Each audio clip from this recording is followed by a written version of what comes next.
Selamat siang Pak. Sebentar saya mengganggu waktu Bapak. Ada hal yang mau saya tanya dan bincang dengan Pak.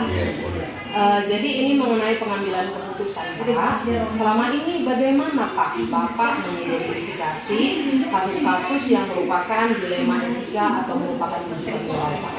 Jadi selama ini sebelum saya mengambil keputusan, pastinya saya harus mendalami dulu kasus yang mau kita bikin keputusan. Dan mungkin caranya saya analisis dulu apa dampak yang terjadi, baru tingkat kerumitannya, keterkaitannya dengan nilai-nilai peraturan yang ada di sekolah. Saya juga harus memastikan apakah kasus tersebut berkaitan dengan hukum atau tidak.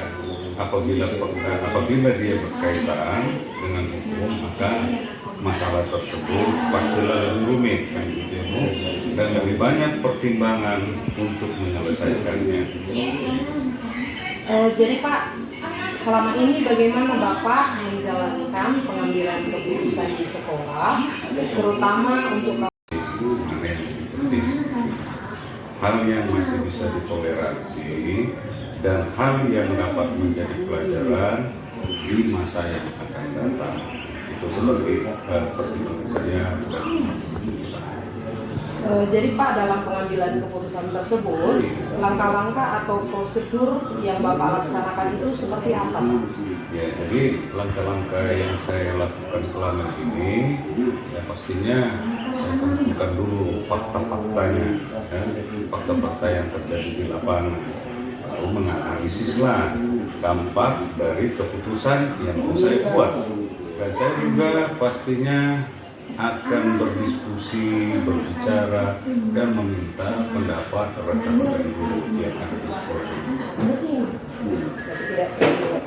Lalu Pak, hal-hal apa saja yang selama ini Bapak anggap efektif dalam pengambilan keputusan pada kasus dilema etika itu? Tentang dilema etika berarti.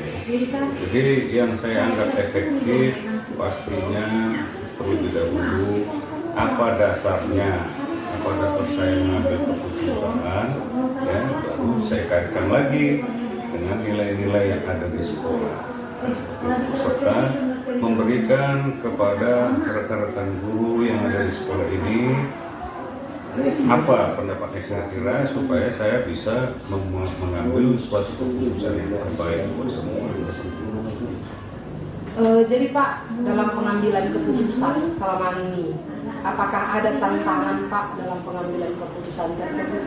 Ya, artinya dalam membuat satu keputusan ini, pastinya satu keputusan itu tidak akan bisa menyenangkan 100% buat semua.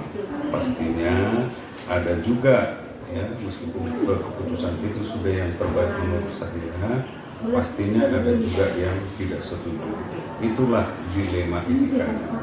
Artinya keputusannya, artinya saya sudah menganggap keputusan itu benar, tetapi mungkin di sebagian kecil itu menganggap keputusannya belum benar karena dibawa ke pribadinya, bukan pada umumnya.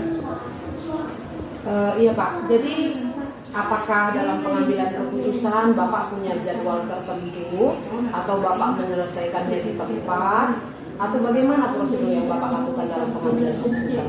Artinya kalau saya membuat keputusan, tidak ada keputusan itu tidak maksimal nantinya untuk menyenangkan buat yang lain.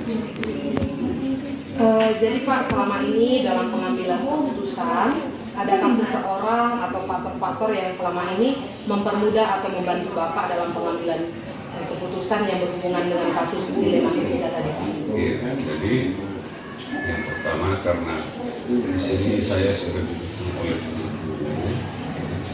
Jadi pandangan dari guru-guru itulah nomor satu. Artinya mereka yang memberi pandangan begini, Pak, begini, saya simpulkan, nanti saya buat menjadi suatu keputusan seperti itu. Terima kasih Pak. Jadi dari semua hal yang telah disampaikan Pak, pembelajaran apa yang Bapak petik dari pengalaman selama ini Bapak mengambil keputusan mengenai dilema etika, Pak? Ya, sama seperti tadi yang ditanyakan, artinya dilema etika itu ya tidak semua keputusan yang saya buat bisa memuaskan, bisa menyenangkan setiap orang seperti itu.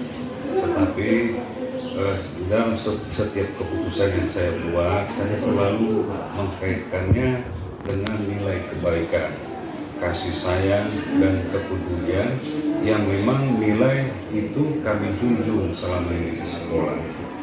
Nah, dalam pengambilan keputusan, saya perlu pemikiran untuk dampak jangka panjang, dampak jangka pendek. Jangan nanti keputusan ini tidak ada dampaknya ke jangka panjang, tidak ada dampaknya ke jangka pendek.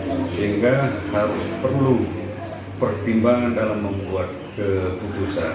Ada seperti ini Bu, terkadang kita mau bersikap adil, ya, keadilan. Kita mau bersikap adil, nah ternyata adil itu kan belum tentu benar.